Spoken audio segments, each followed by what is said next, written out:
people should feel. And people aren't buying what he's selling because they're not feeling it. They don't buy that he's done anything on affordability. Quite the contrary. They don't buy that things have gotten cheaper. They haven't.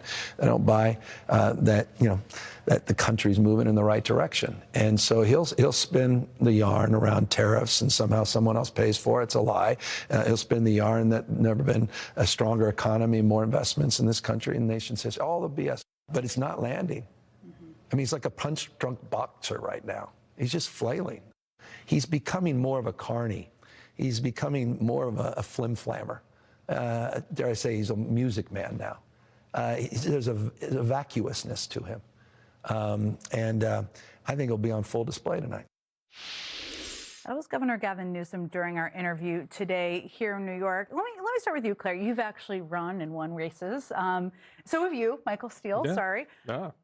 It is interesting the point he's making about trying to tell people how they feel about any issue. The economy is really front and center for that.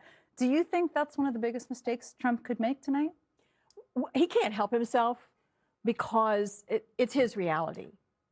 This is where I think it is really, not that he's always been a carny. This is always a guy who's just been about marketing. He's never been about policy. There are two things he knows how to do: promote himself and market himself. And they're both the same thing. That's all he really knows how to do. So, he's going to say things are great and they're not. He can't control how people feel. And I think that Newsom was right. I think the Biden administration made a mistake talking about the Biden economy and how great it was and all the things they'd done and the infrastructure bill and all of that. People were not feeling it. And people are not feeling it now. It won't work now. It didn't work when Biden tried it. And it won't work now. And the other thing he can't control, which drives him crazy, is the stock market. And when the stock market moves, then you see Trump really panic. Because he cares more about the rich people that are on Wall Street than he cares about anybody in his MAGA audiences. I mean, he's putting on a show for them, but that's not who he relates to. He relates to all those billionaires that stood behind him at the inaugural. And by the way, I don't think history is going to be kind to that group of people that stood behind him at the inaugural, all those billionaires that were being genuflecting and being so, gosh, you're the greatest, Donald. You're just the greatest. I think history is going to be very cruel to them. No doubt. Go ahead, Chris. I was just going to say the other issue on this sort of economy out of touch thing is the most distinct problem he has on that, to me, comes down to the tariffs. And I really do think the tariffs are like this distinctly bad issue for him. They're like a kryptonite. They're the thing he's polling worse on. Okay, so really, like, the people hate the tariffs more than they hate any other policy. They're substantively bad. Like, they're not good policy. They've created tremendous uncertainty. They've hurt small businesses. They've really put a dent in American manufacturing jobs, which we are currently losing, right? They are also, of all the things you can say, it's tough to be president when inflation is running higher than expected. There's not a ton the president can do. One thing you could do is not add to people's costs with unilateral tariffs. So, and then the last thing that makes it so bad for him, and I'm really curious how he talks about this tonight, is Donald Trump has a huge advantage as a politician, which is he believes in almost nothing. Which means he can cut his losses, he can cut a deal, he can tack this way or he can tack that.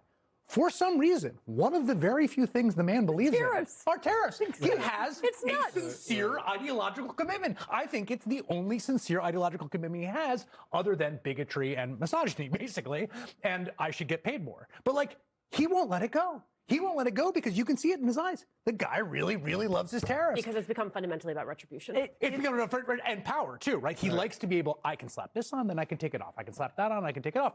All of that means, though, is there are other issues where he can cut his losses or he can pivot. This is the one that's both his worst issue and the one he is least capable of pivoting on, which is why what he says about it tonight is very interesting. It's also, well, go ahead, Michael. I know we're going to take a break, but I want to, Chris has put his finger on a very, very important narrative about tonight that redounds to the benefits of the Democrats. Because do you know why the tariff numbers are where they are? Because the Democrats were very, very effective at framing tariffs as taxes, number one, and then those taxes relating to affordability. Yeah. So they brought it downstream to the voters. And Donald Trump and all that soup had no response, to your point, because he was so stuck on a 1950s view of our economy that he couldn't move off the thing that he grew up with or that he came to believe in. That was not the reality of everyday folks in America in 2026. It is. And just to put a point on this, his political miscalculation was not just like letting it go when the Supreme Court did what they did. It was like, that's a loss, but now doubling down. Yeah, they tried to save him from himself. Political thing. There you go. Okay, so much to talk about. We're going to keep talking about it. We're going to sneak in a quick break, but Pete Buttigieg is standing by, and he says there are two big problems that Donald Trump cannot possibly get around in the State of the Union, no matter how hard he tries. Pete Buttigieg joins our special coverage when we come back. For pain in multiple spots like here, here, or here. Salonpas patches stick firmly and remove comfortably once your pain is gone. Salonpas. It's good medicine. My eyes, they're dry, looking for hydration. Blink NutriTears is a once daily supplement clinically proven to help your eyes produce more of their own tears for lasting, continuous relief. A different way to support dry eyes. This is Fresh Pet. Here, there are no fillers, no spray-on flavors, no compromises. Just vet-developed recipes packed with fresh meat and healthy veggies. Because real fresh food belongs in everybody's bowl. Oh, no. My ring. You think you know someone until they make an unexpected leap. It's like finding out E-Trade is running with Morgan Stanley. So you can invest and bank under one roof. Broken! Ever since I started wearing hands-free Glide Step Skechers Sleep-ins, my other shoes are useless. With Skechers Sleep-ins, I just step in and they're on. Try Skechers. But it's where they're at today. This whole Trump derangement is real, and the fact that these mayors and but these they're governors, banking that it's going to work in the midterms, Sure that they're going to get their base out, and that our people are going to sit on their duffs and not go out to vote. Well, we can't allow that to happen. That's why your show is so important. That's why the president's message is so important tonight. That's why we've got to call these governors out. We've got to call these mayors out that are doing this, because that agenda isn't going to work. President Trump was elected to restore law and order on our streets and to go after the criminals and the felons that are walking our streets. So why? Law-abiding citizens can feel safe in their own backyard. Now, and by the way, what the left really thinks of illegal alien crime victims, check this out.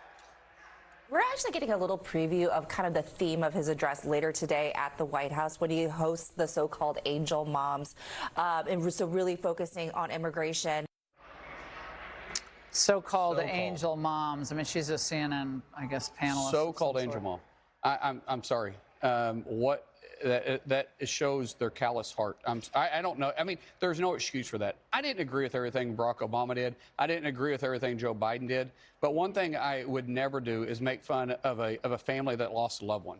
That is beyond despicable. As a father of 6, my worst nightmare is if something were to happen to one of my kids, and to think that a host can sit there and say so-called angel mom. There's no words for it. Well, you're going to be sitting in this speech. It's going to be a long one, we understand. What's in your hand there, Senator? Same thing that's always in my hand. Oh, my God. This is the stress ball, okay? See, I have so much stress with my, children, I can get you one. Teenagers, all that. The stress ball, do you find it really works? It's really not a stress ball. I get tired because I don't sleep but maybe 4 or 5 hours So sleep. do I. Welcome to the club. Who does sleep? No one sleeps. It keeps me in a rhythm. So when I start getting tired, I fidget with it. Believe me, it drives my wife nuts. Wait, your wife is over there. Is this made in China? No. Is it American made? We'll send it back. All right. Well, hopefully there won't be too much stress. Or just... I get it. It's like my children have those little swirly things. But those fidget toys, they made noise because you could hear them rotating. This is just harmless, and I've carried it forever. But not that I'll get bored with the president's speech, because I think it's going to be entertaining. But it'll be in my hand just in case. All right, Senator, thank you so much. Great to see you, as always. And coming up, we're a little more than an hour away from the State of the Union address. So what is President Trump doing behind the scenes? I spoke with him just a short time ago. Next.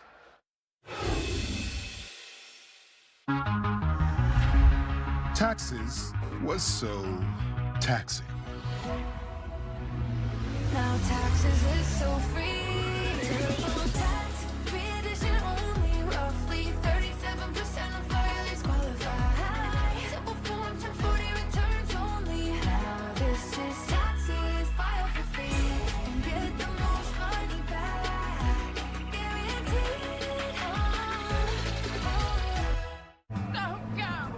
I got to.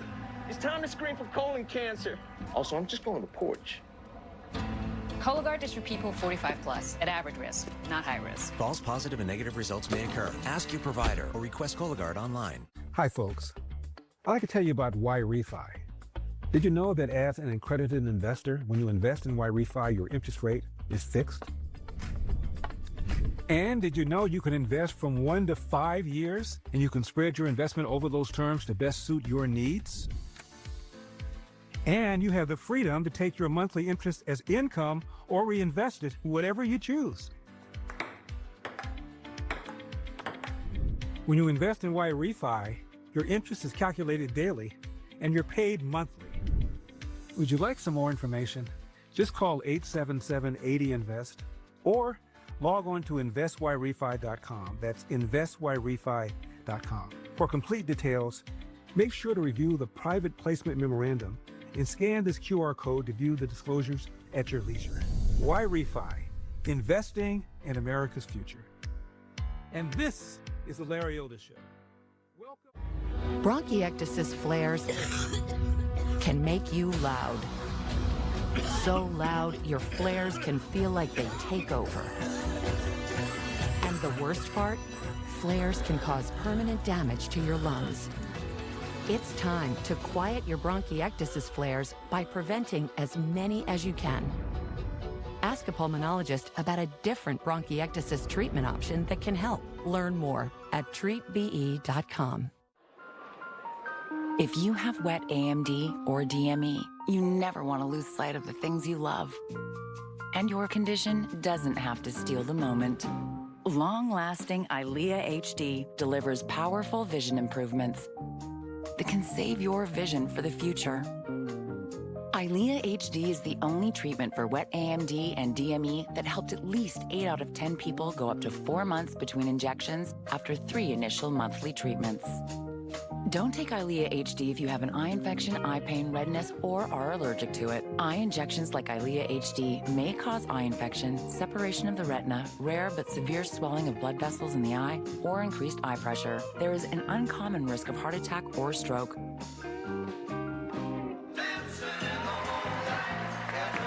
There's still so much to see. Ask about next generation EYLEA HD, a treatment retina specialists trust.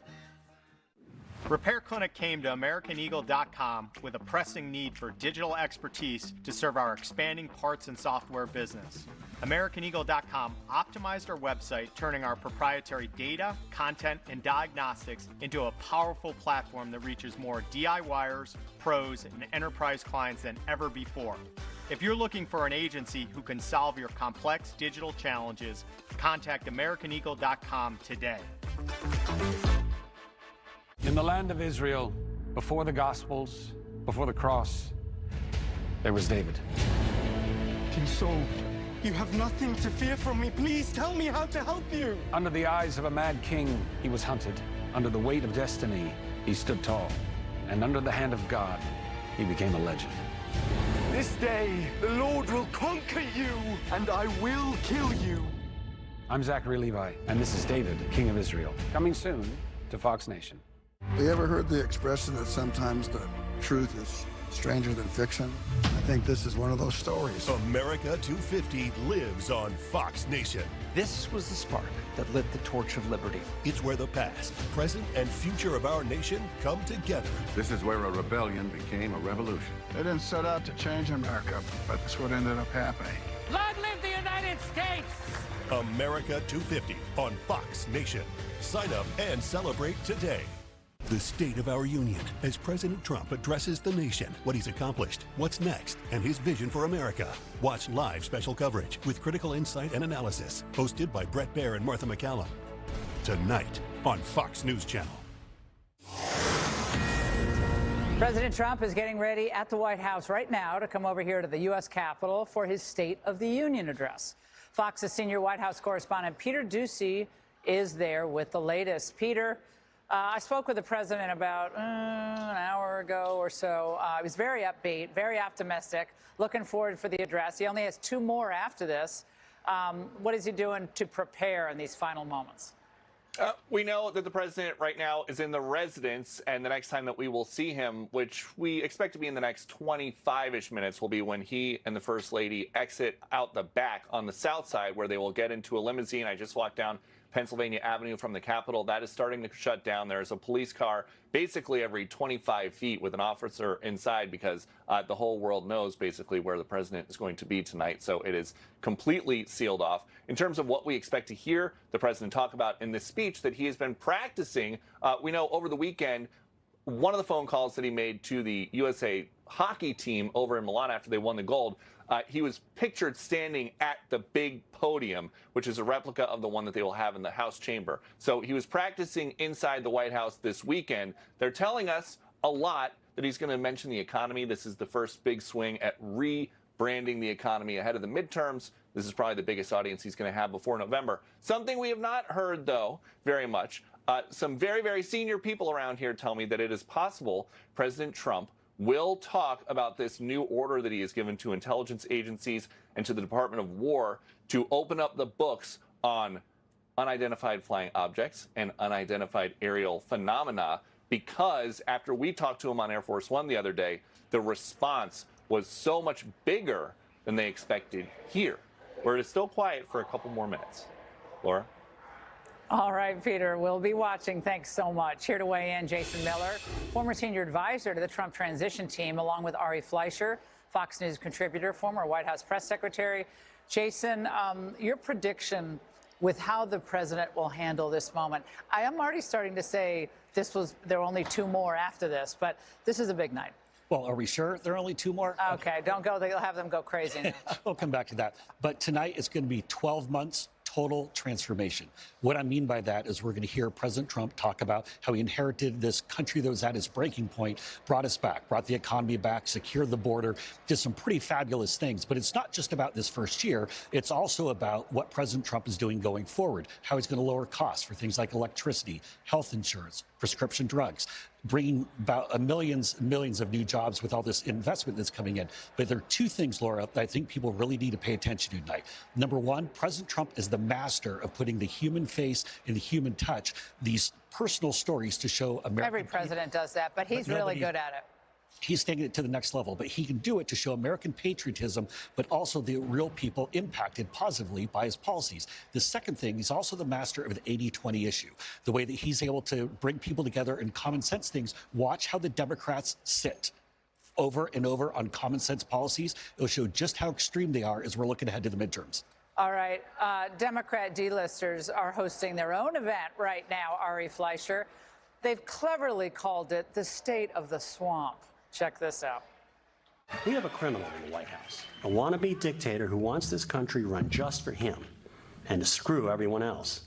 He's not a president. He's a deranged narcissist steamrolling our democracy. If we're not going to say in a time like this, when are we going to say it, ladies and gentlemen? That is my position. We are going to start imposing costs on them. I'm taking names. Justice and accountability is coming. Oh, he's taking names, Ari. We got Acosta in a frog outfit with a frog hat on. Again, frog costumes and threats. That's all they got. There's a lot of frogs there. Not really understanding that, but I guess that's the swamp. Or Ari, your reaction tonight. Looks like Sesame Street over there. I hope this fringe gets a lot of attention because people need to know what the alternative is. And the alternative to Donald Trump and to Republicans and common sense and trying to grow the economy is this fringe element that wants life for free. They want their tuition free. They want their loans forgiven. They want rent free. They want free health care, abolishment of private insurance. This is the alternative to Donald Trump and the Republicans. And people need to see it, feel it, and know it. Because when Republicans are in charge of everything, they take all the heat. And you need an occasional reminder about what the other side is like. And this, as you're seeing, is what the other side is like. They have lost their common sense. I'm not sure they're even going to stand for the United States hockey team. That's how bad this group has become. Yeah, they don't like the hockey team. I'm just going to say it. They don't like the hockey team. They like the idea of winning gold medals, Jason. But the hockey team, it represents, that's not political, but it represents love of country, our 250th anniversary of our freedom, our birth of freedom. This should be a moment where it's like, of course they should come to the Oval Office. Of course they should come to the State of the Union. Good for them for waving the flag and singing the national anthem last night on the dance floor. But that makes Democrats uncomfortable. Not the Democrats of 25 years ago, but the Democrats of today. Right. I think the only time Democrats want to talk about sports is when it's men participating in women's sports, which is completely out of touch. But you're exactly right. Every single American should be cheering for our teams to win gold medals, which is exactly what they did. Winning is back. America is back. I think you're going to see President Trump showing he's back as well. No, I'm telling you, he was in such a good mood tonight. I always say to him, happy Trump is best Trump, okay? Happy Trump is best Trump. And Ari, the optimism thing, I mean, you can hear it in President Trump's voice. Like, he was obviously not happy with the Supreme Court's decision, but when he goes out there tonight, he's going to swing for the fences. Ari Fleischer. Yeah, I want to see him talk about the economy and patriotism and weave those two together. Make the message about how love of country, that always lifts people up. It tends to unite us. Leave the fringe of the Democrats alone. Let them make fools of themselves.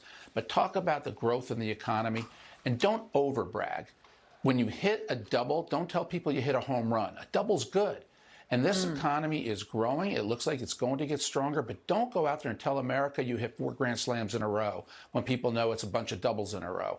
It's really important to be precise. For example, he's got inflation down from the 9% level of Biden to 2.4% now. That's what we want. Yeah, you bet. And the numbers do not lie, and they're moving in the right direction. Jason, Ari, thank you. That's it for us tonight. Stay with us all night. We'll be on special coverage after the speech with Brett and Martha, so you don't want to miss that. We'll see you later tonight. Follow me on social media. Behind the scenes videos. Fox News alert, we're less than an hour away from the president's State of the Union address. At any moment, President Trump will be leaving the White House in the Beast and making his way to the Capitol. Last year, the president set a record, beating Bill Clinton for the longest speech to Congress. And as they say, records are meant to be broken because this year, Donald Trump says there's so much to talk about and a ton to celebrate. The U.S. hockey team will be in the building this evening, gold medals dangling from their necks. They're probably not too happy Trump planned to speak so long because they've been up partying for the last 48 hours. Last night, they hit up the club in Miami.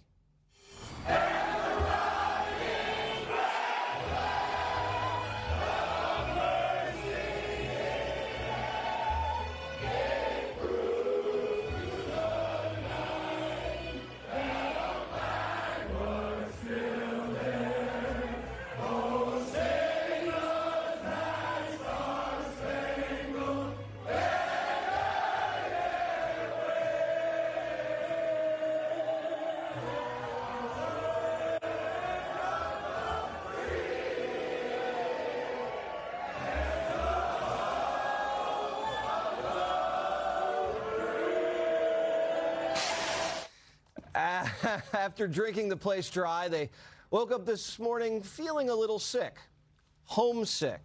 Country, and you miss it. You miss being home. I'm so happy to be here and be home, and then the cool experience of a lifetime being able to go to the White House tonight. I could go on all day about how great our country is, but just being home and seeing our friends and family and it's just special. Our country's the best.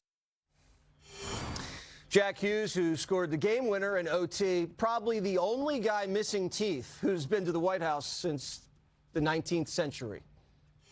Yeah, we're excited. I mean, anytime, like, everything is so political. We're athletes. We're so proud to represent the U.S.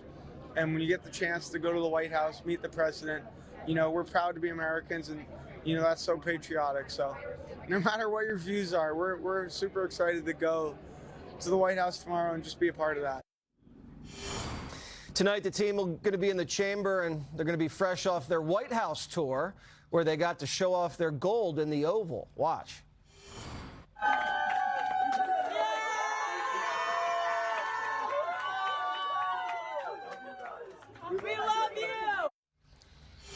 Beating Canada for the gold in Italy was one of the most exciting, patriotic, and unifying moments in decades.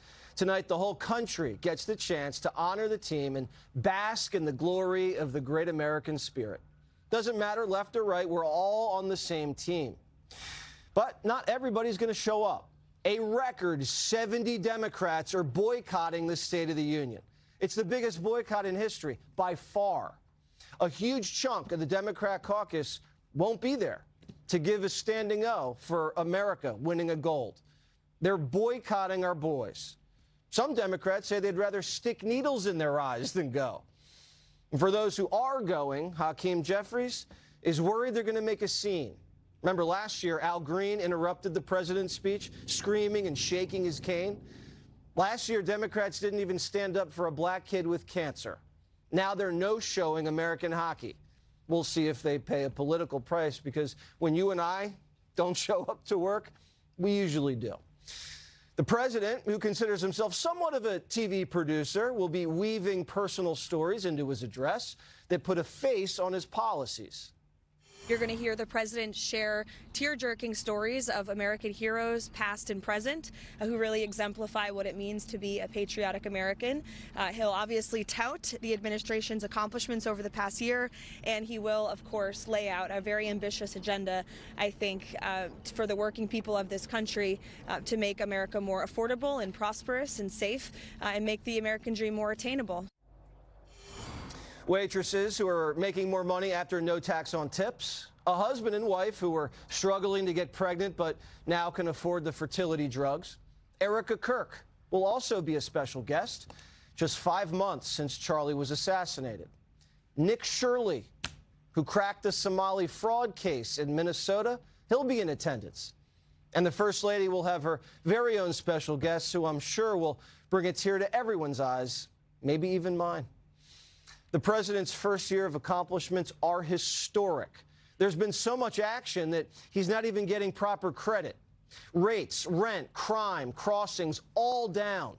Inflation and gas prices much, much lower. Wages and stocks way up. But tonight's not just about ticking off wins. The president has an ambitious agenda, and he'll tout some major AI deals and direct Congress to pass voter ID. Apple's bringing some manufacturing back from China. He'll show what the future is going to look like with an America First agenda. Your tax refunds are up 15% this year. Doge has taken a big bite out of the deficit. And if you have a baby, the government gives you $1,000 that you and your company can match and invest. Are the Democrats not going to clap for babies? We'll see. We do expect some confrontation. The Supreme Court justices who just struck down some of his tariffs, they're going to be front row. Things could get a little awkward.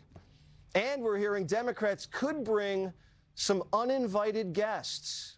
More on that later. The midterms are this year, and Trump's going to confront Democrats for shutting down the government and digging an economic hole that he's had to pull us out of. He'll argue that handing power back to Democrats in November will kill the recovery. We've already seen their priorities when they had power: open borders, reckless spending, high crime, and transmania. He'll hit the Democrats, and they'll just have to sit there and take it on live TV. The president's been very focused on foreign policy, and he'll have to show that the political capital he's spent overseas is benefiting voters here at home. What he's done with China has reduced fentanyl overdoses. What he's done in Venezuela lowered oil prices. Operation Midnight Hammer obliterated the Iranian nuclear program, keeping Americans safer. But this could be the pinnacle of the president's power. He might lose the House, maybe even the Senate next year, so he's got to make the most of 2026. Luckily for this president, his political opposition is weak. The party elders, Barack Obama, in semi-retirement and getting henpecked by his wife on her podcast. Biden disappeared, disgraced, can barely build his library. And the Clintons in 48 hours are going to be deposed about their relationship to child sex trafficker Jeff Epstein. Kamala Harris, she's been discredited. Tim Walz won't run for re-election. And Gavin Newsom, he's having a tough time being taken seriously. And AOC, she's never been taken seriously. But just because the Democrats have a weak bench doesn't mean they're down for the count. The voters are finicky and can dump Republicans like a bad boyfriend if they don't deliver. Fortunately for Donald Trump, and because of the grace of God in Butler, Pennsylvania, he happens to be president during America's 250th birthday and will infuse tonight's speech with moving tributes to American exceptionalism. Doesn't matter if you voted for the president or not. Doesn't even matter if you didn't vote at all. You're an American. And after 250 years, you should be proud to be an American. And the president tonight will remind us why America is the greatest country on earth and why the American dream is still alive. Missouri Senator Josh Hawley joins us now. So it's a big speech. He's got 3 years left, and he's swinging for the fences. What would you like to see specifically? I want to see more about his bold agenda for the working class that he's been talking about, Jesse. It's what he ran on. It's what he's been delivering on. I predict we're going to hear a lot about it tonight. Caps on credit card interest rates, for example. No more Wall Street buying up single-family homes.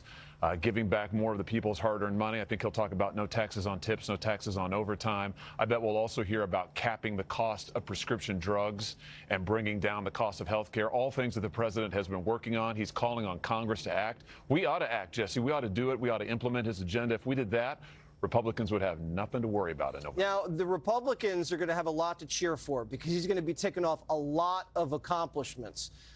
The Democrats are faced with a tough position. Do they sit on their hands and do nothing while he talks about lowering crime, cracking down on border crossings? What do they do? Well, these are the people who are apparently bringing Somali fraudsters as their guests tonight to the State of the Union. So, Jesse, I don't think they care. They're past shame. They wouldn't clap for a kid with cancer last year.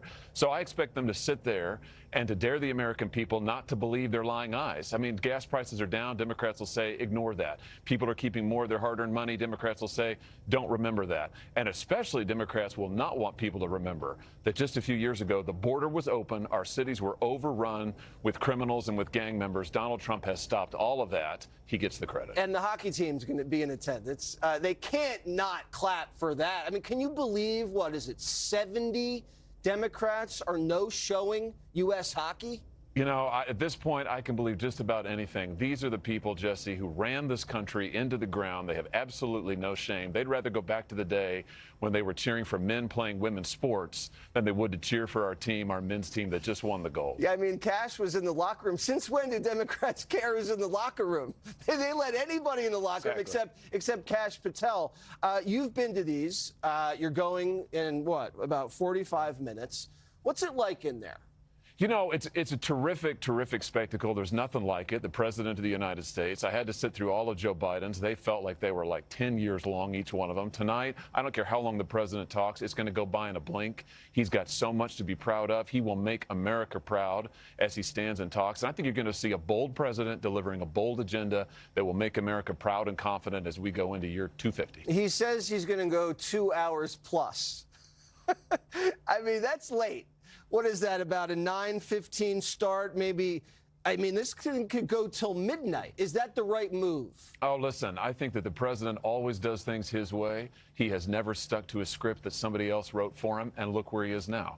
I remember a story I'll tell you real quick, Jesse. When the first time I met the president in person, he said to me, Josh, some senator called me and said, you ought to do it this way because I've been in politics for 20 years. And Trump looked at me and he said, I said to that senator, I've been in politics for 10 months and I'm president. Maybe we'll do it my way. He's definitely doing it his way. There's a lot on his plate overseas, too. You got this Iran situation heating up. We got the fleet surrounding the mullahs. What do you see happening there? Well, if they're smart, they'll make a deal. They'll make a deal with him to give up their nuclear program. That's what he has demanded. That would certainly make America safer, make the region safer. What I can say for sure is Donald Trump is not going to take no for an answer. All they need to do is look out their window. If they think that they're going to get by with business as usual, what they did with Obama, what they did with Biden, remember what he did to him just last year. They need to wise up, and they need to do it real fast. Yeah, so the deterrence factor's back. You got Maduro in handcuffs. You got this cartel leader, El Mencho, just got taken out while he was visiting his mistress. What's going on with Cuba? Well, I mean, same answer. I mean, I think the deal is that dictators all over the world suddenly have to contend with an America that is strong, that is confident, that is ready to act in our own national interests. Donald Trump is not afraid to act. And he's not, again, he's not afraid to break the script. He's not going to sit there and read through the diplomatic code. He's not going to do that. He's going to say, here's our bottom line. Here's what keeps us safe. Either they pony up and act accordingly or they won't be in power. All right, Senator Hawley, not bringing a Somali fraudster as his guest. Who you're bringing real quick? A businessman, local businessman from St. Louis, Missouri, self-made entrepreneur. It's going to be awesome. All right, God bless him. Thank you, Senator. Thank you. All right, host of the Katie Miller Show, Katie Miller and author of Amateur Hour, Charlie Spearing. Join us now. Katie, tonight, it's going to be a fun night. The president looks like he's loose, ready to rock. Can you tell us anything about the speech? President Trump has delivered over 900 rally speeches. He's truly at his best when he's talking directly to the American people. As Senator Hawley just said, right, we have record low border crossings, the highest stock market in American history, lowest violent crime in our country. There are so many powerful stories to tell. And I think what we're going to see tonight is, are Democrats going to sit down for the American people, or are they going to stand up for victims of illegal immigration? Are they going to sit down as America was just unified, watching American hockey win over Canada? Or are they going to continue to sit down and sit for the American people? It's a choice between, are they standing for the American people or standing with the American people, or for Somali fraudsters and those who want to scam and pillage our country. And I think that's what you're going to see tonight through the president's guests, is the opportunity to see where Democrats sit down and President Trump stand up. Yeah, so there's going to be some great guests. You got the hockey team. You got Erica Kirk. And it looks like there could be more surprises, some families, some babies, perhaps. There's a lot of choreography here. This is just made for TV. Are you going to stay up till midnight, Charlie? Absolutely. Look, the president has gotten so good at these, right, that Democrats don't even want to sit through them anymore. It's become so fragmented. Everyone's doing their own thing. Gavin Newsom is chasing influencers in New York City, going on a book tour and talking about Kamala Harris and her relationship with Willie Brown. Kamala Harris is on a podcast talking about how to poach eggs. AOC, I haven't even seen AOC. She's supposedly boycotting. Is she one of those people walking around in frog costumes on Capitol Hill right now? She's nowhere to be seen. So many other Democrats are just all over the map here. They don't have a unified strategy. There's both a Spanish and an English response to the State of the Union. Nobody's watching those. All eyes are going to be on President Trump tonight. And he's become the master at these. So you said there's a Spanish response? That's like the black national anthem, the regular national anthem. I don't get it. Has Hakeem Jeffries lost total control of his caucus? Nancy would never allow this. A 70-member boycott?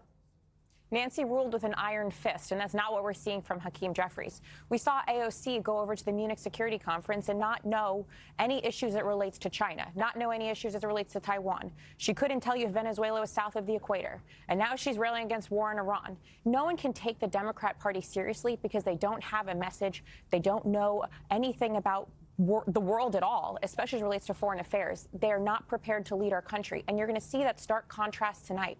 President Trump has ended 8 wars in his first year in office. The Democrats do not have that story to tell. President Trump has completed every single point on his platform that he ran on in the 2024 Republican convention voted and nominated him on, Jesse. That's an incredible accomplishment. And one of the ways, Charlie, those wars ended, 5 of them, at least, according to the president, was because of tariffs. And the justices are going to sit front row, and they're just going to have to stare right into the guy's eyes.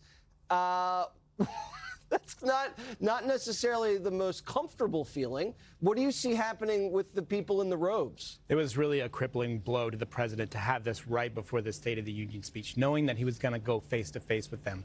And everybody's been talking about how bad will the reaction be. He's not too happy about that. He made that very clear. So it'll be very interesting to see. I think he was largely saved by this moment because of the U.S. hockey team being there. That certainly brings a little more of a tone of victory to the entire speech. But I do think he's saving some choice words for the Supreme Court tonight. And as I talk to people in the White House, they say, we can't necessarily tell him what to do in that case. That's going to be entirely his own thing, no matter who gives him advice to say what. And what a great opportunity, Katie, to have it be the 250th anniversary of the United States of America with Donald Trump as president, giving a State of the Union. He can really weave a lot of just beautiful anecdotes about heroes and patriots into these remarks tonight. And it'll really be a great time to uplift the country when it's so freezing outside. President Trump, in his first term, right, brought FIFA here this year. He's bringing the Olympics in 2028. And he can't take credit for bringing America its 250th birthday, Jesse. But you know what he can do? He can certainly be the president to meet the moment. And he is the right man to bring patriotism and nationalism and pride in our country back. It was lost during the Biden years. People were ashamed to say they were American because we had a president who was stumbling and bumbling around, who didn't even know his own name. President Trump is the right man for the moment, and you're right tonight, Jesse. We're going to see an incredible amount of patriotism, and Republicans stand up for Americans, and Democrats continue to sit down for when it matters the most, which is for victims of illegal immigration, whether that be for Erica Kirk. I bet you they're not going to stand. No, they should, because they're just going to get hammered the next morning. Charlie, Katie, great to see you guys. Thanks so much, Jesse. Bill Maloogian's our Capitol Hill correspondent. Bill, sounds like some people got off their chairs and are making their way over there. A lot less Democrats, though, right?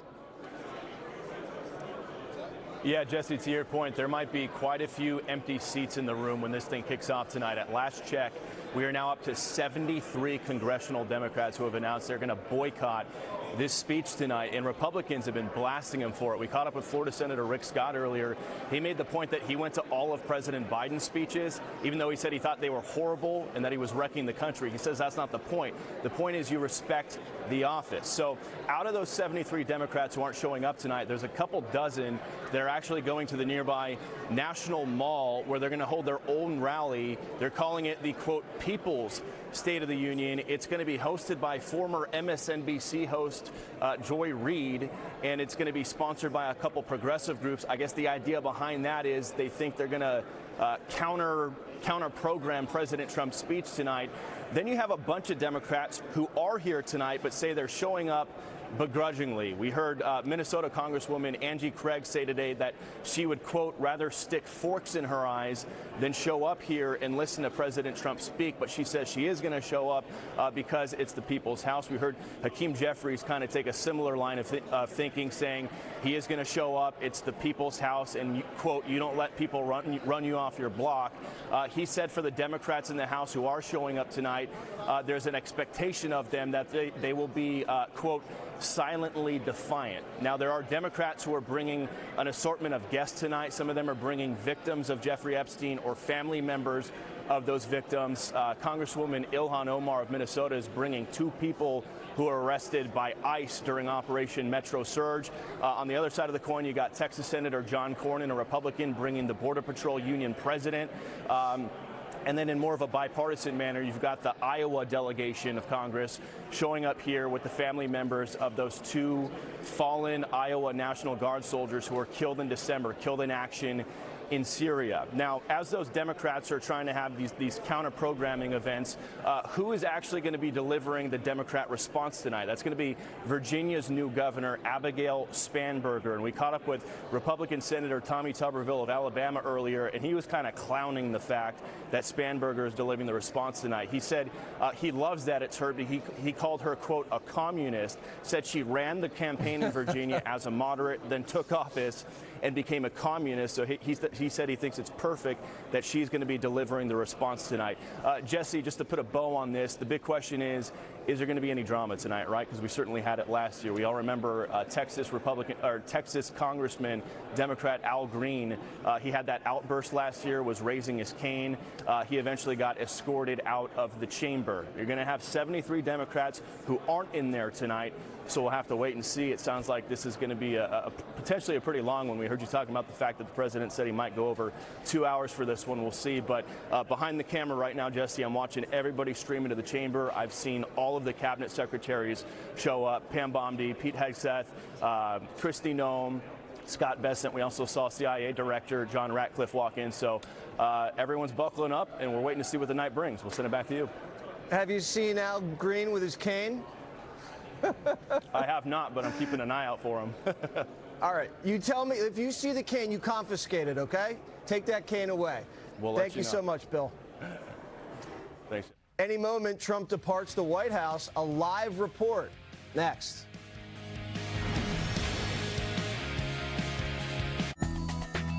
This State of the Union coverage is brought to you by Amazon. 60% of sales come from independent sellers. To remind you that 60% of sales on Amazon come from independent sellers, Jess from Planetary Design will pour 60 cups of coffee for 60 adventurers. Shoot, lost count.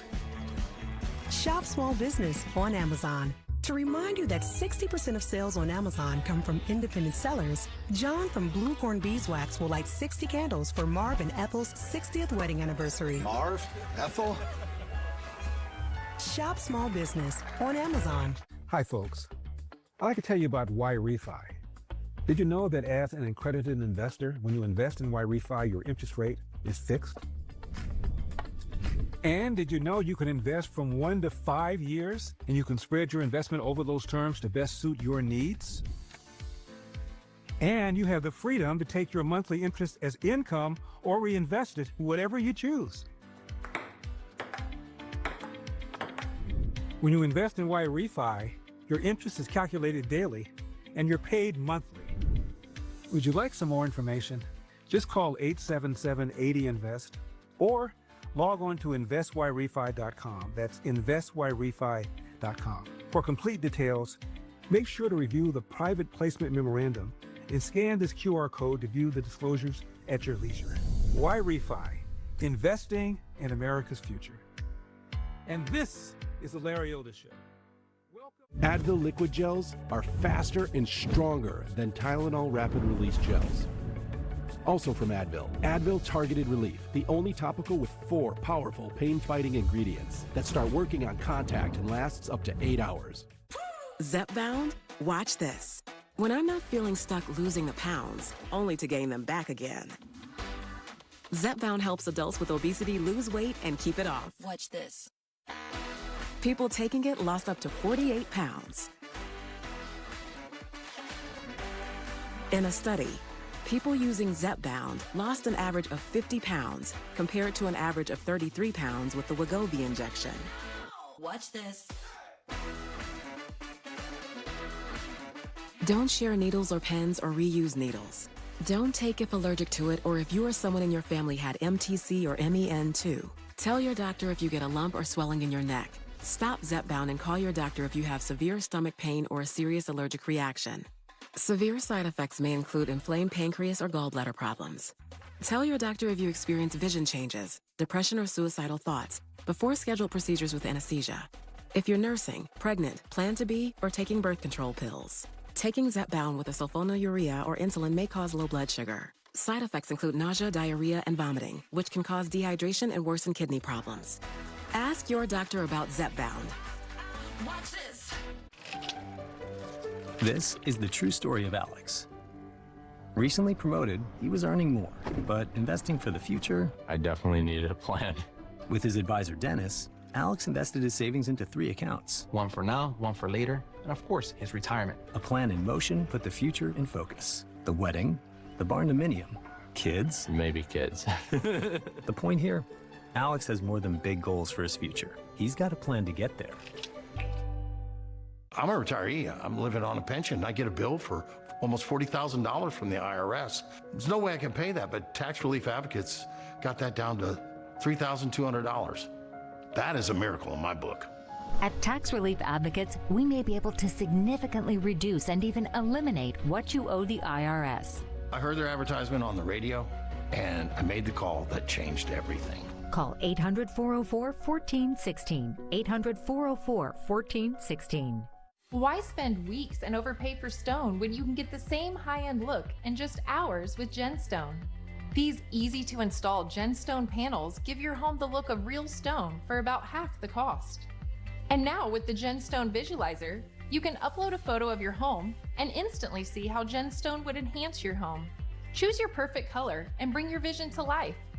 Text HOUSE to 59583 to try out the Visualizer and see GenStone in your home today. Don't kibble your dog. Oh, hey, Dr. Marty. Hey, back. But what's wrong with this? It's premium stuff. Let's check it out.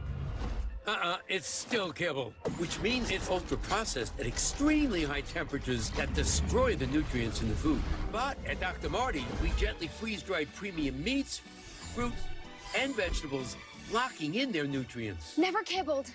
You got it, kid, and they're gonna love it. Fox News alert, you're looking live at the White House, where at any moment the president and the first lady will emerge, board the Beast, and head to the Capitol for the president's State of the Union address. Let's bring in our senior White House correspondent, Jackie Heinrich. Hey, Jackie, is he out of there yet or no? Not quite yet, Jesse, but ahead of the speech, the White House is promoting it in the form of a text message survey. If you opt in, you basically get a list of the president's achievements, which include launching Trump accounts to save money for kids, Trump RX. On the border, you've got low murder rates and crime rates, which basically signals to us that this speech is going to go in the direction we thought, with a heavy focus on the two issues that propelled him to a second term, the economy and immigration. Now, his polling on both issues has slid over the course of his term, but recently rebounded. On immigration, you had voters broadly voice some concern with ICE's deportation methods. So we expect tonight the president's going to focus on the stuff that people really liked, which was his handling of the southern border. In the last several months, you've had no illegal immigrants crossing and being caught and released into the U.S. On the economy, you had Fox polls this week showing 59% of people disapprove of his handling.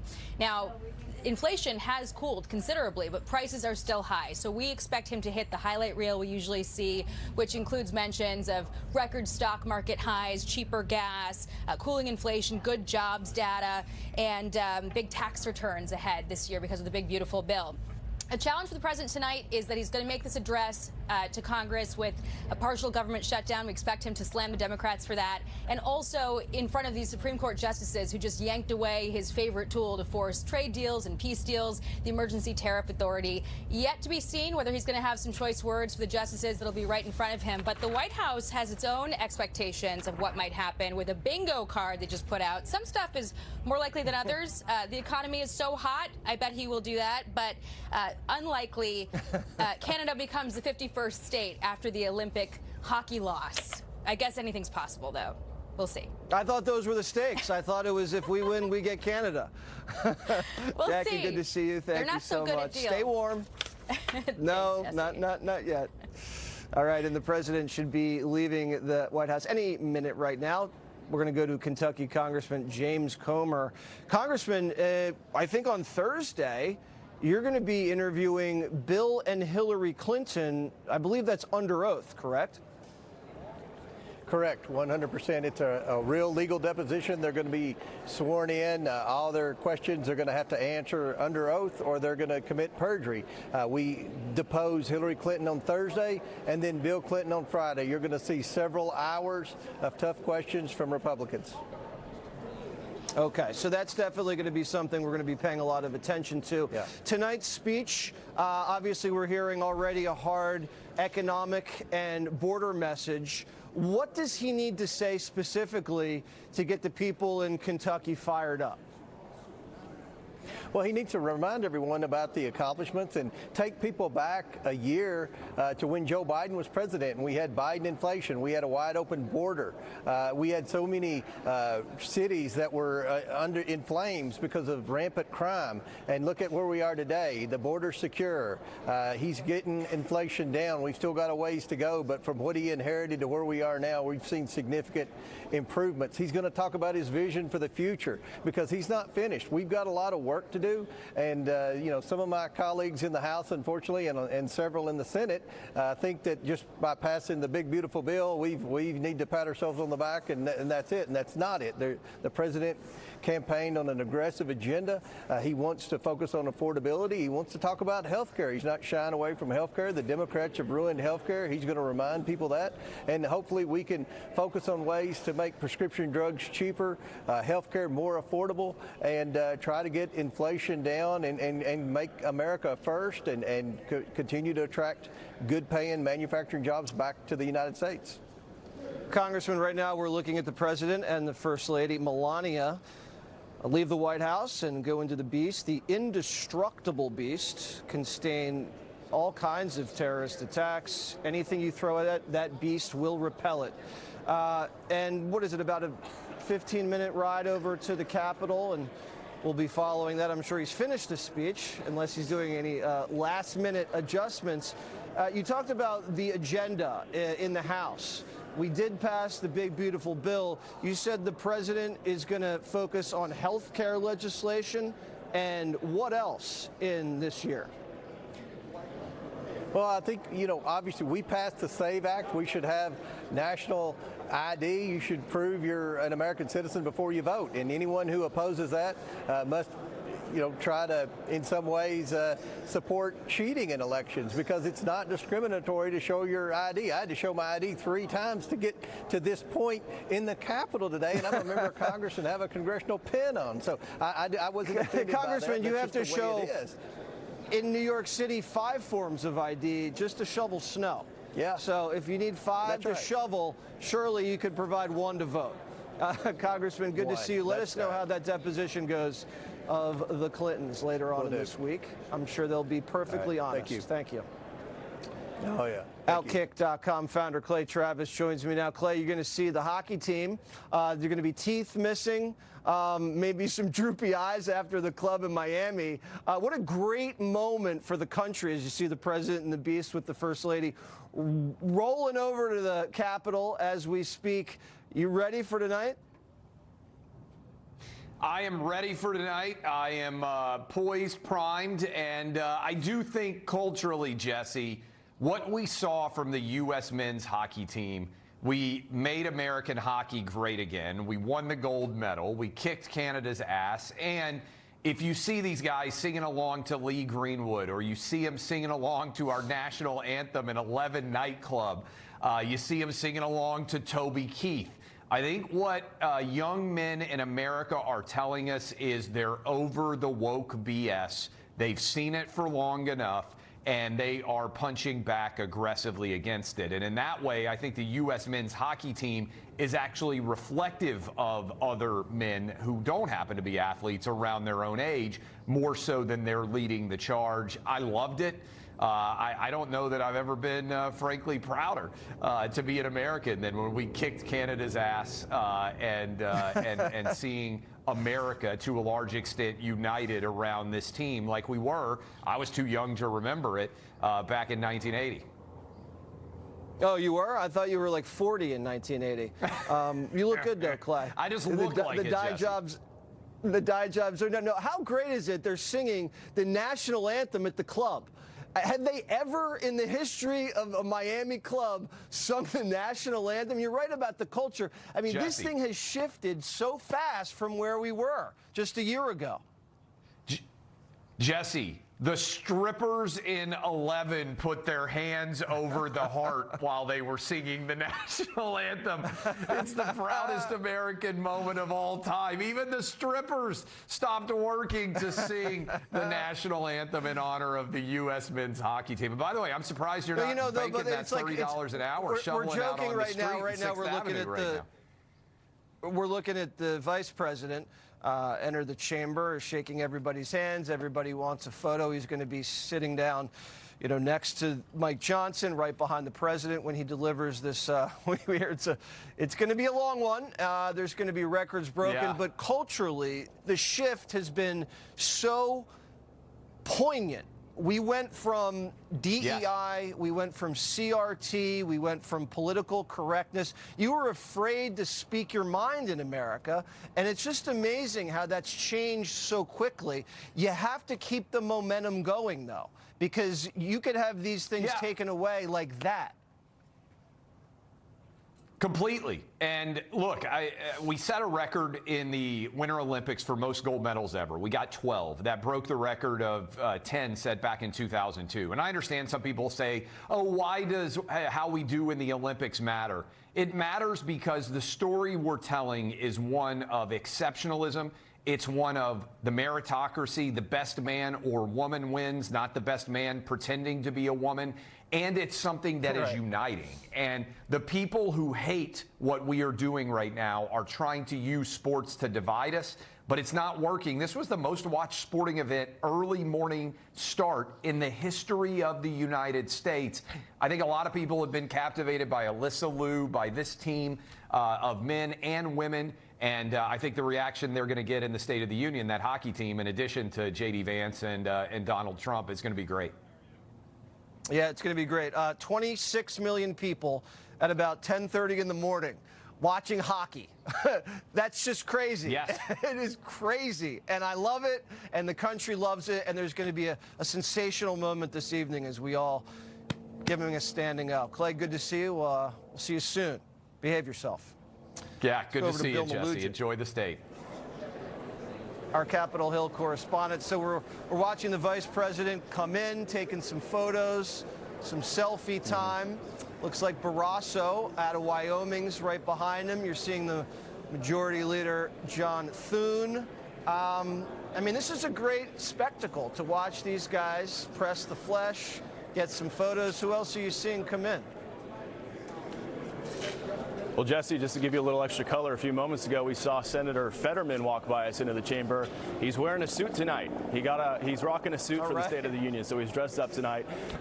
You asked us about Al Green in our earlier live shot. We can confirm he is sitting in the chamber tonight. He is there. He's the one who had the outburst last year, raising his cane and got escorted out. But our Capitol Hill team, who's in the chamber, says he is in there and he is sitting down right now. We saw Senate Majority Leader John Thune walk in. You mentioned he's in there with Barrasso, J.D. Vance. We've seen all the cabinet secretaries walking in. We're not really seeing a whole lot more people walk in right now, so it's going to start filling up in there. And we did get a few excerpts from President Trump's speech. Keep in mind, all of this happening as DHS is shut down right now. Remember, Democrats have said they want reforms to ICE. They want ICE to not get another penny unless there's some sort of reform with them, whether it's wearing body cameras or taking their masks off or using judicial warrants. Well, some of the excerpts we got from President Trump's speech tonight references this DHS shutdown. I'm just going to read a small sentence here. He says, quote, "As we speak, Democrats in this chamber have cut off all funding for the Department of Homeland Security. They have closed the agency responsible for protecting Americans from terrorists and murderers. Tonight, I am demanding the full and immediate restoration of all funding for the border security and Homeland Security of the United States." So it looks like the president's going to try to flip the pressure back onto the Democrats, because starting this Friday, Jesse, different components of DHS are going to start missing paychecks. We're talking Coast Guard, Secret Service, TSA, FEMA. That's when this can start snowballing, when Americans can start seeing effects at airports, especially coming out of that winter storm we just had here in the Northeast. So we're about 20 minutes or so outside of what's supposed to be the start of the speech. Again, we're not seeing a whole lot more people walk in. The chamber's starting to fill up, and the big question tonight, what's it going to be like in there, given the fact that a record-setting 73 congressional Democrats have decided to bail on this speech tonight. They won't be there, and a couple dozen of them having a competing event over on the National Mall tonight. They are dubbing the People's State of the Union. Jesse, we'll send it back to you. And no one's watching that. Absolutely no one's watching that. You're going to have tens of millions of eyeballs on the State of the Union. I don't know why they do that, but I can't even imagine the rationale. Great to see you. Yeah. Let us know if anything happens with the cane, and we're putting you in charge, Bill. Thank you very much. Let's go over to Kaylee. We'll keep an eye out. She's the former White House press secretary and host of Saturday in America. I mean, the Secret Service, Kaylee, they just busted a guy with a shotgun and a gas canister going into Mar-a-Lago with bad intentions. I mean, if these guys aren't getting paid, that is a disgrace. The president really is going to hammer these Democrats to reopen and refund the Department of Homeland Security. You think they're going to do it? I think they're going to have to in time. I mean, as Tricia McLaughlin said during the last shutdown, there were TSA agents sleeping in their cars.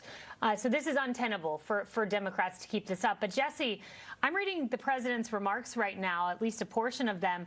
And I know you talk about this a lot, the Somali fraud. He literally calls out the Somali community in Minnesota, Tonight, he's about to do this for the $19 billion that were stolen from American taxpayers in Minnesota. So he's going there, and I will look with great interest at the Democrat women wearing white during that moment. He also has some policy deliverables. He's going to call on Congress to make sure Wall Street isn't buying up homes that should go to the American people. He's going to talk to AI firms about putting energy back into communities that they're taking out of it. So, Jesse, this has a really populist economic tone, which I think hits the nail on the head as we go into the midterms.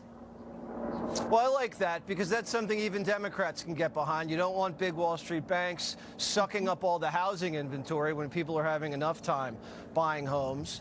And we're looking at Ted Cruz here, shaking a lot of hands. I think we see Liz Warren, the esteemed senator from Massachusetts, back there. We're hearing the gavel of George Washington is going to be brandished by Mike Johnson as he gives it a little smack. I like the populist appeal, but we also have to make sure Congress gets in gear and enacts it. Very small margins. What do you see with the president tonight with the Somalis? Because we're hearing that a Somali might be, or two, a guest of Ilhan Omar. Every American hates fraud. I mean, this should be a slam dunk. There we're looking at Fetterman in a suit for the first time. I can't even process this. Yeah, as his Democratic peers engage in all of their antics, John Fetterman finally whips out the suit. It's amazing, and maybe like a subtle little shot at his peers and his comrades there. But I hope they get a tight shot of Ilhan Omar's face when he brings up this Somali fraud. I want to see the look on her face. This was her district that she represents. I also wish, Jesse, President Trump, as he sits there, you just pointed out he needs Congress to enact all this. You got all the senators before you. Call on them to get rid of the filibuster. Now's the time to pass the Save America Act. If Republicans want any chance of getting this agenda through, unified government is the moment to do it before you lose the House, potentially lose the Senate. Hopefully that doesn't happen. But he should call these senators out right to their face and say, now is the moment to act. I believe it was, I think, 70% of black Americans, 80% of Hispanic Americans, 90% of white Americans believe you should have ID. It's not about race. It's just about security. I don't know why anybody would want to get in the way of that. Kaylee, great to see you. I know that's been a big issue on your weekend show. Keep up the great work on that. Now, thanks, Jeff. Go to Vivek Ramaswamy, Republican candidate for Ohio governor. There's going to be some soaring rhetoric this evening, a lot of great patriotic moments we're all going to witness, from hockey to some of these stories about people having babies and being able to afford a home. AI especially, Vivek. We're hearing that these companies may just build their own electrical plants. That's going to save Americans a fortune. So, look, I think it's a great opportunity, Jesse. First of all, before looking to the future, just to celebrate the victories that got us here in that first year of the Trump presidency. We sealed that southern border. And also, if you look at where we were internationally, there were wars in the Middle East. There was chaos elsewhere in the world. Now, the Israel peace settlement. You've got a great place that was unimaginable just a couple of years ago. With those accomplishments under our belt, now we can focus on the future. Focus on the future of bringing down those costs of livings, bring down costs, increase paychecks, deliver better education throughout the country. And I do think that forward-looking vision that integrates the power of future technology, even AI, but doing it in a way that they're paying for their own energy rather than externalizing that to everyday electricity bills of consumers, that I think is the kind of forward-looking economic vision that combines with the accomplishments of sealing that southern border and securing international peace abroad. And I think if President Trump is able to draw that link between the accomplishments he's already delivered, the early economic progress we're making, and the forward economic progress we can expect, I think it's going to be a very successful speech tonight. That's what I'm hoping for, and that is what I expect from President Trump. Yeah, because you have to tell a story. Where we've been. It's been 4 years of Bidenomics. The country's traumatized, and prices have come down, but they're still very high from what Joe Biden left this president with. And you're going into a midterm, and the Democrats are complaining about affordability. And how's the president have to frame that choice? Because it has to be a choice. Look, at the end of the day, the choices, the 4 years under Biden, that's when we saw record high inflation. We saw costs going up, wages going down. That isn't going to be turned around overnight, but the trends are in the other direction. Look at gas prices now versus what they were under President Biden. Costs are gradually, in so many sectors of the economy, coming down. We want that to spread to other sectors of the economy as well, undoing the damage from the Biden years, but also pursuing economic growth. Because half the battle of addressing this affordability issue is putting money back in people's pockets. Think about the Trump tax cuts. How much money, including in refunds, are flowing straight back to Americans' pockets? Think about the Trump accounts, using the power of compounding and equity compound interest to be able to say every kid born in this country is on track to generating wealth starting at a young age. That, too, is part of tackling affordability. Not just undoing the Biden damage of inflation and bringing down cost, but also increasing and creating new wealth for Americans. And that's the cultural shift we're seeing, Jesse. Now, talk about telling a story. It's not just the last 2 years. It's the last 250 years that we celebrate this year, the signing of the Declaration of Independence. That was a celebration of the pursuit of American excellence. And I think in this year, that 250th anniversary of that great Declaration of Independence, I believe the greatest mission statement ever written for a nation in the history of mankind. That is what we celebrate now. So the story of the last 2 years has been the story of our entire history as a country, that we celebrate pursuing growth, pursuing excellence, not restricting ourselves, but making sure that everyone in America participates in that growth, whether they are Republican or Democrat.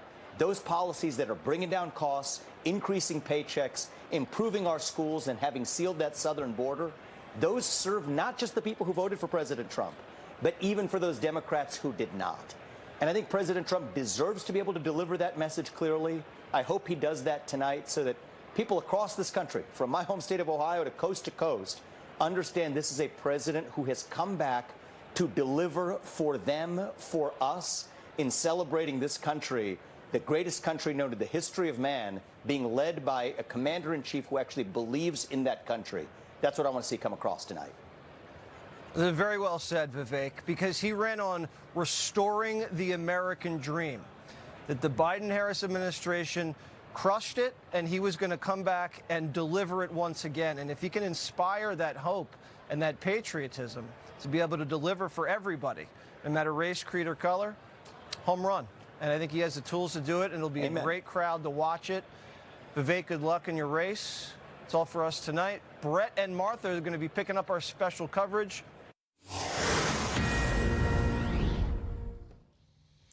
Looking live at Capitol Hill, we are just minutes away from President Trump's State of the Union address. Always a very big moment here in Washington. The theme of tonight's speech is America at 250, strong, prosperous, and respected. Senior White House officials say the address will celebrate 250 glorious years of our nation's independence and excellence, highlighting incredible stories of American heroes. It comes amid a lot of uncertainty. Indeed it does. Brett, good evening, everybody. Obviously, Iran's nuclear policy is one of the big foreign policy issues out there tonight. The economy, the midterm elections, all of those on the menu for the evening. Good evening, everybody. I'm Martha McCallum. And I'm Brett Baer here in Washington. The president is in the Capitol, ready to deliver the speech he hopes will highlight his accomplishments and outline his agenda for the rest of the term. About 70 Democratic lawmakers are boycotting this speech. 2 counter rallies are scheduled to take place. The president's address will be followed by the Democratic response from Virginia Governor Abigail Spanberg. Joining us with a preview of tonight's events are Larry Kudlow, Harold Ford Jr., Dana Perino, and Britt Hume. Great to have all of you with us. Britt, you have watched a few of these play out over the years. Your thoughts as we watch the House Speaker and the Vice President get this ready to gavel in? Well, buckle up, America. We're going to be here a while. The president has said, and the president's speeches tend to be long anyway, that this one is going to be quite long because he says there's so much to talk about. So we'll see what he can do. These speeches tend to be programmatic more than thematic. They tend not to be soaring rhetoric, even though people like to hear that stuff sometimes. And he's got a task ahead of him to try to convince people that the economy that they feel isn't going so well for them is actually doing very well. That's not an easy task. Maybe he can do it. and it'll be an exciting night with the U.S. winning hockey team on hand, so we can all look forward to that. So we'll see how it goes. You know, Larry, as we look at other officials coming in to the House chamber, this speech is mostly about the U.S. economy. It's mostly about trying to talk to American voters who mostly say they don't feel great about the U.S. economy as of yet, despite the stats and the numbers. How do you see it? Well, the stats and the numbers are on the president's side. And I think we are in an economic boom. We're in a stock market boom. We're in a productivity boom. And I think all of that plays into his hands. And I think he's going to put some numbers out. I hope he will, because the numbers are on his side. You're in a stock market boom as well. This country is safe because the border's been closed. And I think because of all that, we are the dominant nation around the globe. We were not a year or two ago. He has made us the dominant nation around the globe. So I think he has a lot to communicate and a lot to sell. I appreciate that not everybody agrees with that point of view, but I think it's there for him, and I think you're going to see him move it along tonight. You know, Harold, it's interesting. We did have, to Larry's point, the consumer confidence number come out today, 92.1. It ticked up 2.2 points today. And the area where they're seeing some improvement is with younger people in the job market right now. There are signs that this economy is starting to do well. It's always good to be with you on these nights. I think I say two things. First, to answer your question, the numbers are gonna move all over the place. One thing we know for sure, at least the most recent numbers show, that everyone is not feeling as good about the economy as the president would like for them to. You get in trouble in politics when you tell people they're doing better. I've heard my friend Britt say this many times. When you tell people they're doing better than they actually believe they are, that consumer sentiment number is a good thing. But he needs tonight, to Larry's point, talk about the things he wants to talk about. Britt said it earlier, there's a big audience watching. Be cheerful, not contentious. Be ambitious, not apathetic. If he's that, he'll have a good night tonight. If he's not, if he goes on too long, it might not be the result that he wants. So I'm hoping for a shorter speech. You know, Dan, as we look at Chuck Schumer, Amy Klobuchar, Democrats who are on the floor, part of this story is the Democrats who are not on the floor, 70 plus that are not there. Well, if he were to do that, because the Supreme Court, after all, is a branch of government that has no army, it has no police, it has no enforcement force. It is simply the force of its reason and the law and people's respect for the law that gives it power. And if you diminish that, you diminish an important branch of the government, which I think a president should be committed to keeping in place and to upholding. But Dana, knowing President Trump, what do you think he's going to do? Well, he does have a great tool in his toolkit if he chooses to use it, which is humor with a little like side elbow, right? So he might take a shot, but in a way with a smile, but one that lands a punch. The interesting thing is there's another big Supreme Court case in front of them right now on the Voting Rights Act.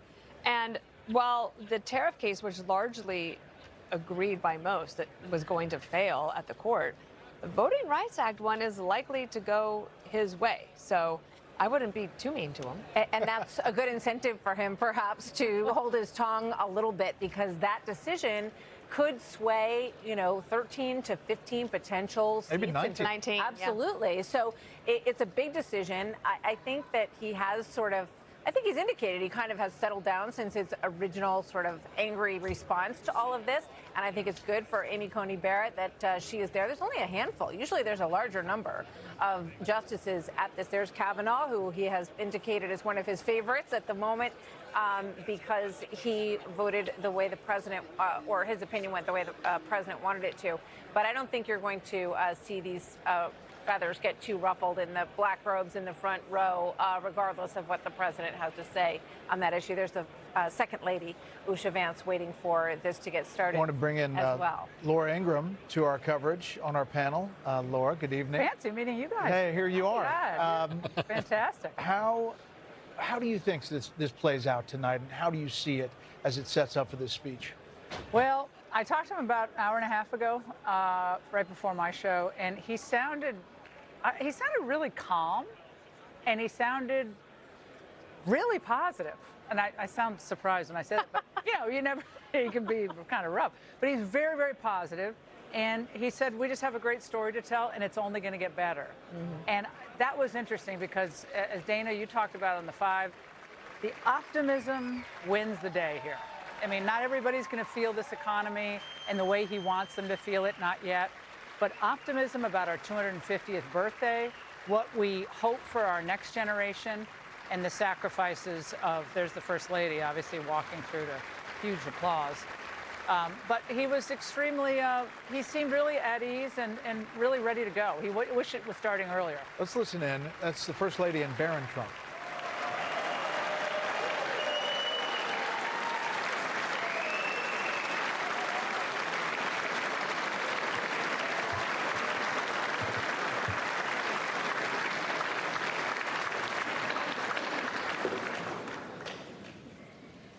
Barron Mr. Trump Speaker, at New York University, and obviously the First Lady after a documentary in which she's getting a lot of praise for. There you see the cabinet led by Secretary of State Marco Rubio, and behind him Treasury Secretary Bessent. Rubio, obviously, Martha, has been extremely busy, bouncing around in a number of hot spots, and we are here tonight as tension rises in Iran and real questions about the way forward. Yeah, Marco Rubio's had a lot of spotlight on him lately. The Venezuela operation went very well, and he is in a very powerful position right now, as is Scott Bessent, as he has assured the country that we're heading toward 3 years of economic boom, which, of course, the president wants to make a reality in this speech tonight as well. So he feels very good about his cabinet. He told us that today.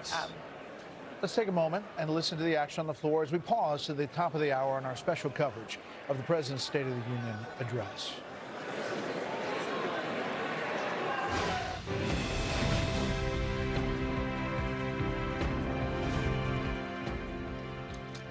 A live look at the U.S. Capitol.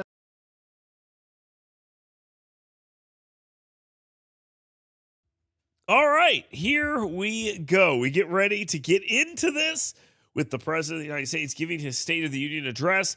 If you are just joining us and have no idea what you're looking at on the screen, well, surprise, State of the Union is tonight. And there are a lot of people who are very excited about this. You may be one of them. I don't know why you would be, but you may be one of them. I actually am. If you look on the left-hand side of the screen, you will see a prediction market with a bunch of bets that have been made by my listeners and myself, mostly with 100% with my money. So we'll be following that on the left-hand side of the screen. As of right now, we are watching the folks come into the chamber in order to get all of this started. We will stick mostly with the coverage of various media outlets, Fox News, CNN, MSNBC, I guess it's MS Now. It will follow the speech, obviously. I will give you limited interruptions as we go through the updates as they happened at the time. But as the speech is given, I'm not really going to be jumping in all that much. You might hear me comment shortly. I am not going to run over the president's speech, obviously, but I will provide a little bit of commentary. It looks like we're going to get some talk about Minneapolis. We're going to get some talk about the economy, and that's where the focus on all of this is going to be. Will he discuss what's going on in Iran? I don't know. It sounds like he said earlier today that there was a bit of a deal made, or at least the beginning of a deal.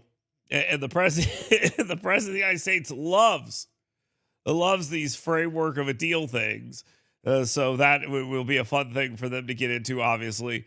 So he can say that there's a framework for a deal, and he'll talk about that. And hopefully there is, because I don't think anybody wants to be hearing, hey, we were bombing Iran right now. What will be interesting, just from a viewing perspective, will be whether or not we will get the president of the United States and bring the Olympic team out. And will Democrats cheer that? I bet they will cheer that. I bet they absolutely will. So let's join back in here and look at all this coverage as it's coming in. You're seeing all these guys come in. Who is the designated survivor? Have they said so yet? Let's check in and see. You look at the Trump family. There she is in the red jacket. She has steered this president in a way that many White House chief of staffs haven't done. Trump is pretty rambunctious, and I think she's made us pretty sturdy stuff. He's well organized, competent. He trusts her, which is critical, and I think by all accounts she's done well. As we were mentioning earlier, Marco Rubio, who as Secretary of State had an interesting challenge. because the Secretary of State is, at least on paper, the leading diplomatic spokesman on foreign policy matters. In this administration, the president's chief negotiators at times have been Steve Witkoff and to some extent his son-in-law, Jared Kushner. And yet Rubio has managed, in spite of all that, to emerge as a remarkably, very much a star in this cabinet. I would argue the main negotiator for anything Trump does is Trump himself. I think that's pretty clear. Trump is the main negotiator for, like I said, anything he does. So that's an interesting point. But you've got his chief of staff there. You got all the people there who are leading his foreign policy team, including Marco Rubio, who has 35, 40 jobs. So that's interesting enough. There you look at Kristi Noem, the DHS Secretary, Laura. Obviously, she's been under fire for some of the decisions about ICE and other things. It doesn't seem like the president, though, is in any hurry to get rid of anybody in his cabinet before the midterms. Well, I wouldn't hold your breath if you're waiting for President Trump to fire any of them. He both values competence and loyalty. And if you've been loyal to his agenda, if you have a clear path to try to fulfilling what he campaigned on so powerfully, then you'll probably stay, or he'll find another job for you that you'd like just as much. But to the point about this cabinet that Britt raised, Bessent, Rubio, General Kane, Zeldin, Chris Wright. I think it's pretty interesting. She talks about loyalty. Yeah, that guy does not strike me as loyal at all. But to be completely honest with you, so it's pretty funny to hear that. Let's check in and look and see what's happening on the other stations. And are trying to do something that is that says yes, yes, please, thank you, and yes again. He truly is living like a king in this White House. We know he personally and his family are making well over $1 billion this term, and he's living that way. He's going to talk about the economy tonight, and he told us on the record that the next 3 years, the United States, in his words, are going to see the greatest economy in our country's history.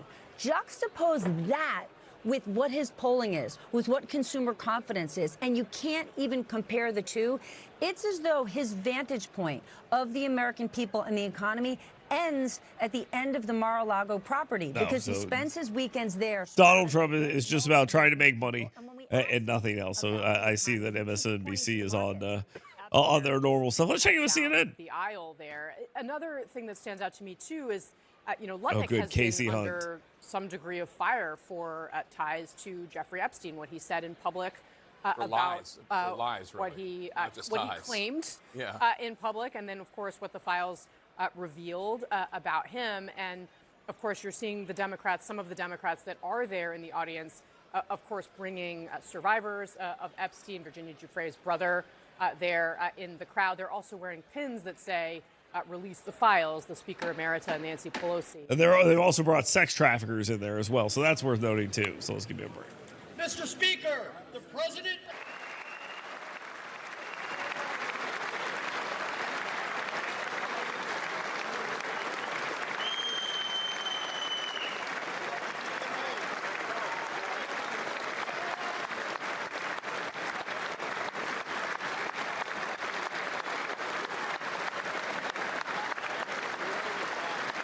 Oh, that kiss didn't even land. Come on. What are we doing here?